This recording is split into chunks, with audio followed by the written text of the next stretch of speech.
Air strike नंतर दिल्लीत पार पडली सर्वपक्षीय बैठक। ऑपरेशन सिंदूर अंतर्गत 100 दहशतवाद्यांचा खात्मा। भारताने दहशतवाद्यांचं कंबरडं मोडलं। सर्वपक्षीय बैठकीत सरकारची माहिती।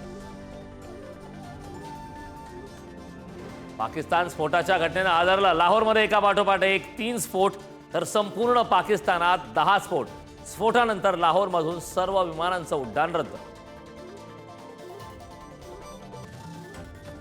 बलूच लिबरेशन आर्मीच्या हल्ल्यात पाकिस्तानचे 12 सैनिक ठार। बलुचिस्तानच्या बोलन दर्रा भागात आयईडी स्फोट। हल्ल्याची जबाबदारी बलूच लिबरेशन आर्मीनं स्वीकारली। पाकिस्तानच्या गोळीबारात सीमेवरील 13 निष्पाप नागरिकांचा मृत्यू तर 59 जण जखमी।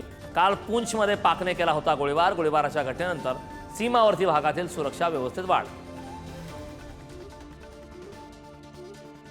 सलग 14व्या दिवशी पाकिस्तानकडून शस्त्रसंधीचं उल्लंघन। कुपवाडा, बारामुल्ला, उरी आणि अखनूरमध्ये गोळीबार। पाकच्या गोळीबाराला भारतीय जवानांचं त्वरित आणि तितक्याच ताकदीनं प्रत्युत्तर।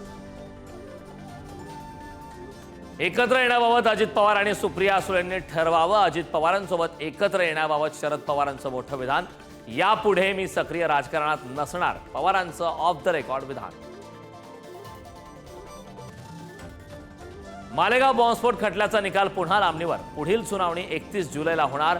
विशेष NIA कोर्टात पार पडली सुनावणी। राज्यावर 3 ते 4 दिवस अवकाळी पावसाचं सावट। मुंबई, ठाणेसह कोकण, विदर्भ, मराठवाड्यात पावसाचा इशारा। मेघगर्जना आणि विजांच्या कडकडाटासह पावसाचा अंदाज। तर यंदा 8 ते 10 दिवस आधी मान्सून दाखल होणार।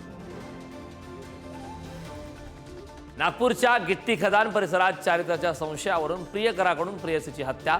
प्रेयसीवर रॉडने हल्ला केल्याची घटना CCTV कॅमेऱ्यात कैद।